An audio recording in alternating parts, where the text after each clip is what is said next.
She's Totally changing it? changing. No, just we're changing from the dress to the skirt and top.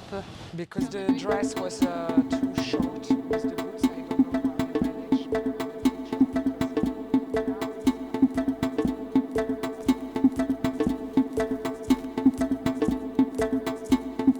manage. Isabel, if you look at how you started, you started like over 32 years ago with your brand, already before that without doing show.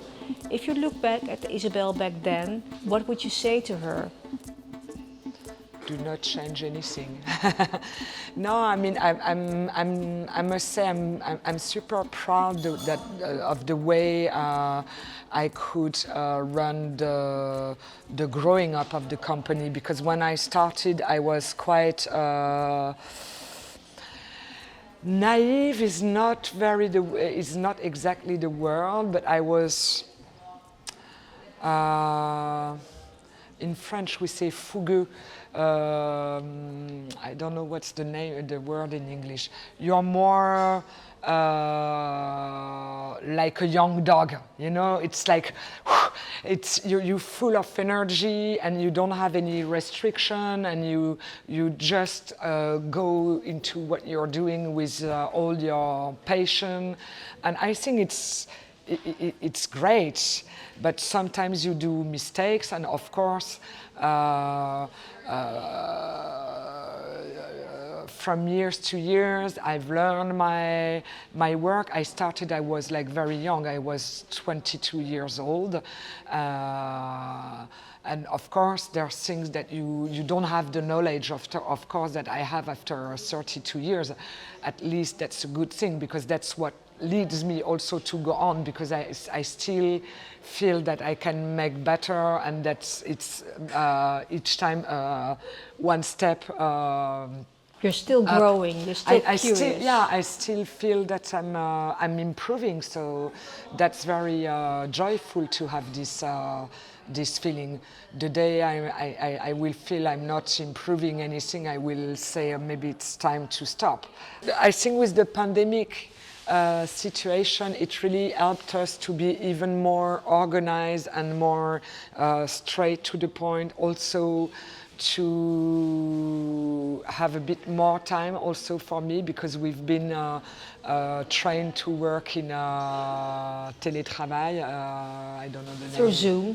Through Zoom, and I really appreciate finally to have a moment for myself without the team, that I could really go back to the essence of the idea I had, because sometimes it's true that being always surrounded by hundreds of people asking you questions non-stop, sometimes you can get lost.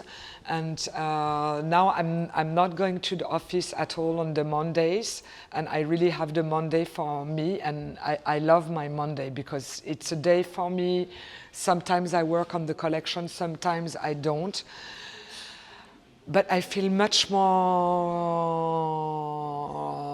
refreshed when I'm at the office, because I really have a better quality time for myself, and I think this is very important, and it's less tiring also, and it really helps me to be more concentrated. Because you can push more on your ideas. Yeah, exactly. I have some times for me to think about things, and not be in a race from Monday to Friday, and then I'm collapsing on the weekend because I'm exhausted, and then I just want to do nothing. And you never look exhausted, even not on the weekend, because then you're cooking for at least everybody who's in the house and trooping them along in the boots.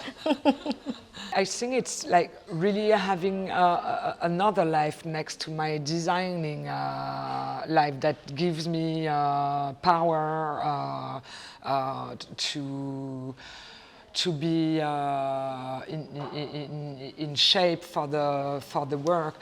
I mean, the fact that I have a very great capacity of skipping straight away. If I'm out of the office, I know that I cannot achieve a lot of things, so I'm not like brainstorming all the time. I can really break it.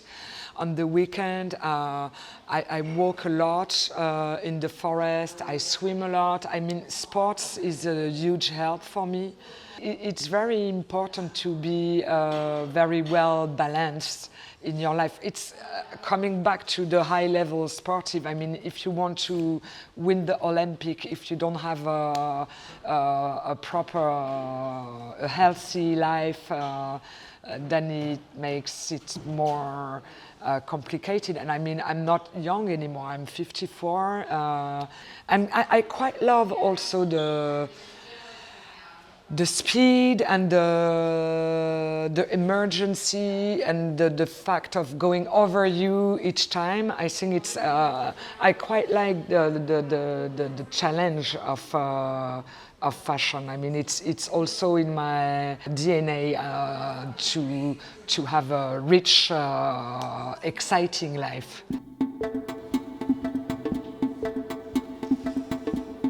They're nearly all female, Isabel. Was this a choice? Yeah, it's true that we are a lot of women. It was never a choice. It's happened like that. I think I have it's not that I don't have friendship with men, because in my private life I've got maybe more male friends than female friends, but I love the efficiency of women, because it's never about talking loud. It's about doing it. When we have to achieve something, it's done. That's it. And I think there's something. And another thing, most of all, I think, which is important for me, is that women designing women's wear, for me, they can project themselves much easier than men. And it's also this eye of a woman on her own garment that interests me also. There's something more natural for me. So on one hand, it's like a very tribal way of working together, standing next to each other? Kind of, yeah, because I mean, we are all different, and I love to have also the point of view of my team, and it's true that for me, it's easier to accept their comments than from a man. And all different body types? All different body types, yeah, that's very important, because I mean, we are not models, we have like different age, different body, different way of dressing up. Even if during my show I show a certain point of view, because it's the aim of a show, it's to be very sharp on something, but I never forget that at the end it's clothes that a woman has to wear, and for me it was always very important to take the word ready to wear literally. It's if I started to do fashion, it's also in thinking, what do I wear this morning, because I'm not really interested in doing spatial occasion garment. I want to do garment that you are going to live in and that going to follow you in your life. Right now you see in fashion very much that people want to see themselves represented, also in the campaigns on the street and in the images. So we have plus size models, we have got the diversity of all people from different backgrounds, different colors of skin, different parts of the world. Yeah, this diversity is a big one. Do you think you would embrace that at a certain moment also? Because they're represented by the women that buy your clothing. Of course. I was always doing that. If you look backwards, all my show, almost all the model will be black. Will be friends with different types of body and age. And when I started to be a bit more professional, and that I started to work with a stylist to help me to style my show, they started to clean a little bit that, and it was not so fashionable to have all those black girls. I always thought that black people are the most beautiful people of the world. I mean, body-wise, skin-wise, I was always so touched by black people. The current dialogues that we have now in fashion. So we have on the one hand post-Me Too, Black Lives Matter, being closed up about it. The beauty of it is that actually we're having open conversations about it. I think that's a big change currently. Maybe it's because of the pandemic, that everybody started to reach out to each other through Zoom, in their own houses, walking down with the phone, cooking, calling each other.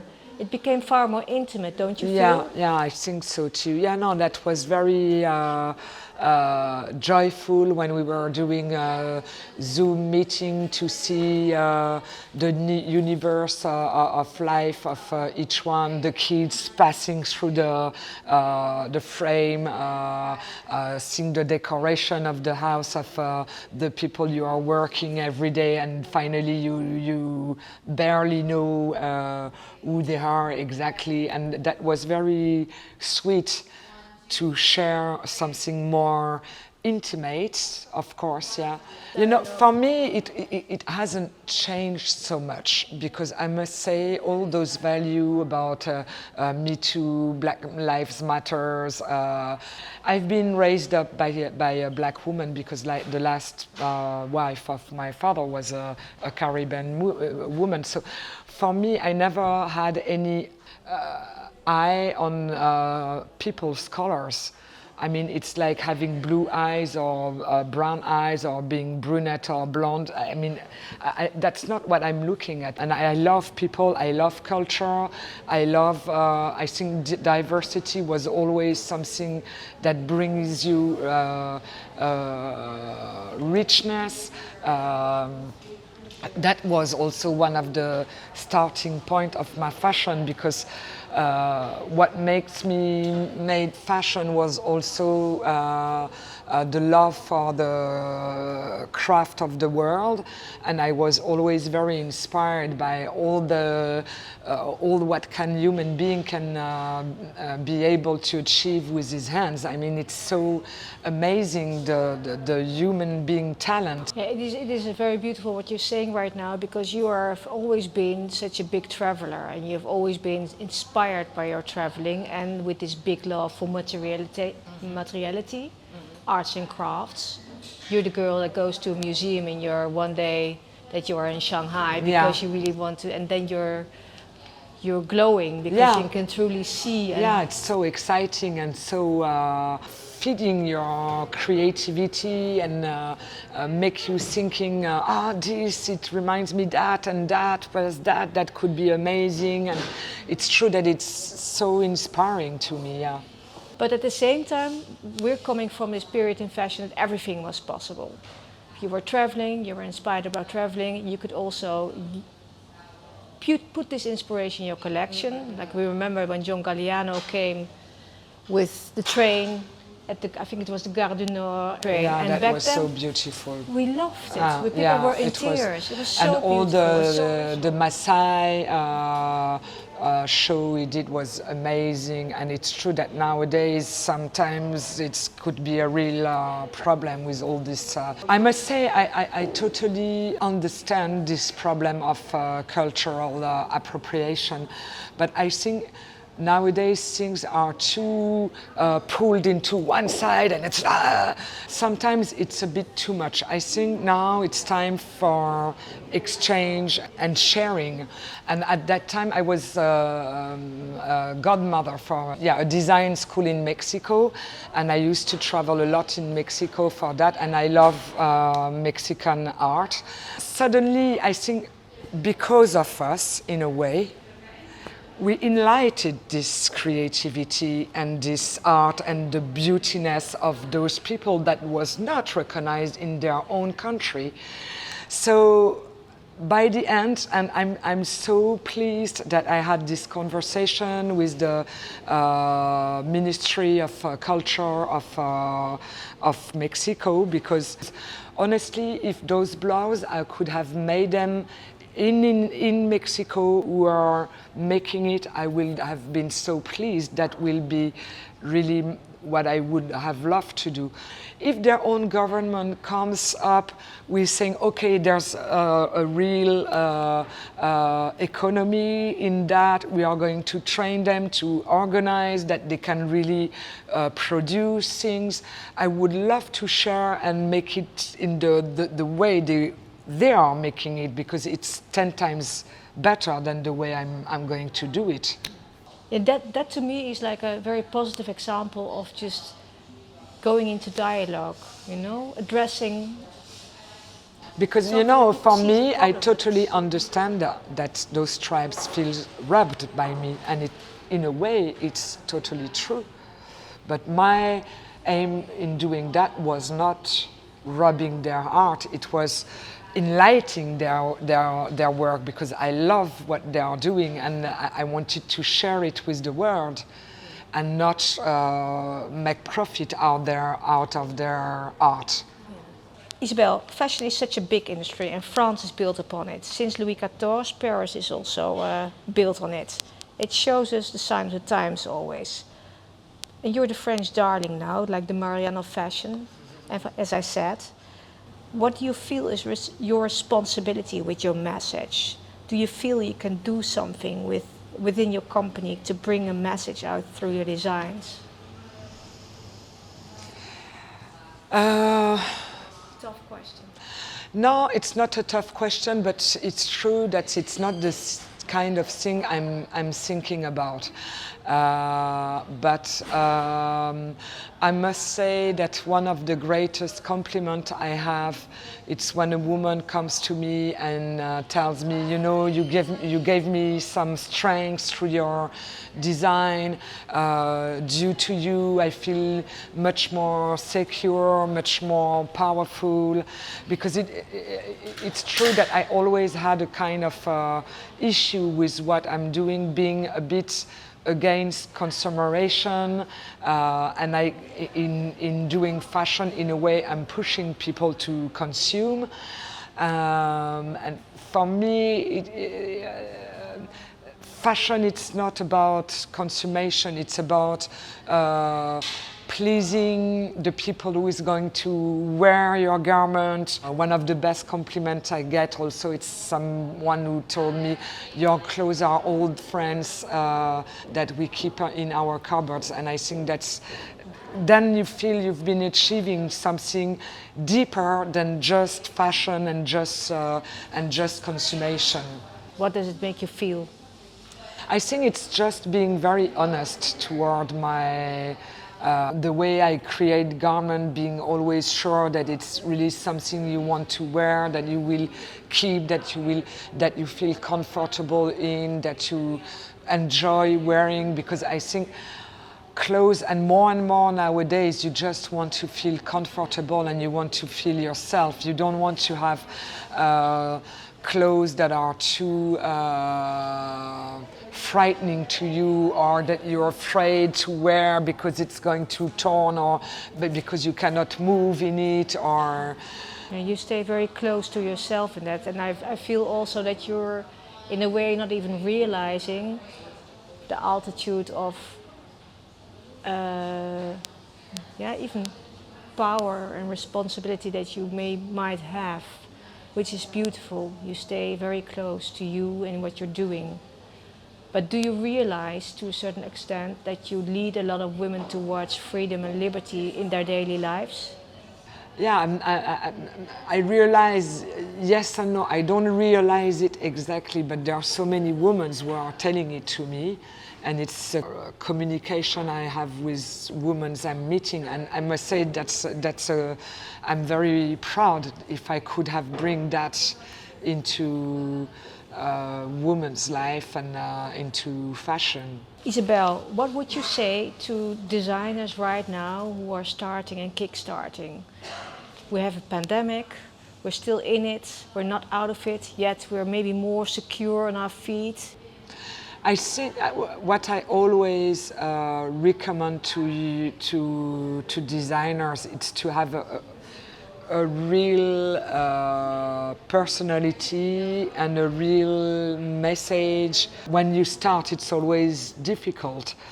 The most important is to cultivate his own style and own message and personality, because there's a lot of brands, there's a lot of proposition, and I think nowadays it's what I find very exciting. It's that there's like many different styles next to another. There's like a lot of fashion is also proposing a diversity fashion. That's new, huh?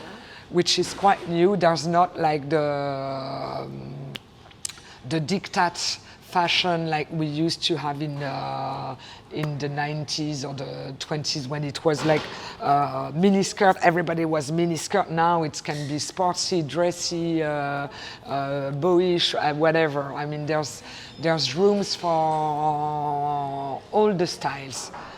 But I think you need to come up with something different, with something new, with something that belongs to you. So don't try to be Isabel Marant, be you. Yeah. You'll never be Isabel Marant anyway. My last question, Isabel. So we have this pandemic. People have been going through quite a rocky period, but there's also a lot of beauty in this search within, that people have come out with new solutions. Do you think we will go ever back to normal? What's normal? Nothing is normal. I mean, in all our lives we had like breaking point. I mean, there's always things happening in the world. I think now what I really appreciate in the pandemic is that it forced people to stop a little bit, to have a break and to rethink a little bit. It gave us some time, finally. And it stopped a bit the race. And I think it really helped that to reconsider why we were doing things, how we want to do them. I don't think it's going to change like that. But it's much more in our consciousness, even if it was already before, because I think fashion people are very sensitive person, and we were all feeling that there's something wrong. But maybe it's going to help to be more focused on what is really important and put on the side the things that are not so much needed. And I mean, in our company, we always say, okay, we are not saving lives. So that's already since years and years. And I think sometimes when we have issues also, like I was saying about compromising on things, and it's very reassuring that we are all together, because it's also all together stronger, and that we can hold the situation with love and patience and hope. Thank you, Isabel. You're welcome.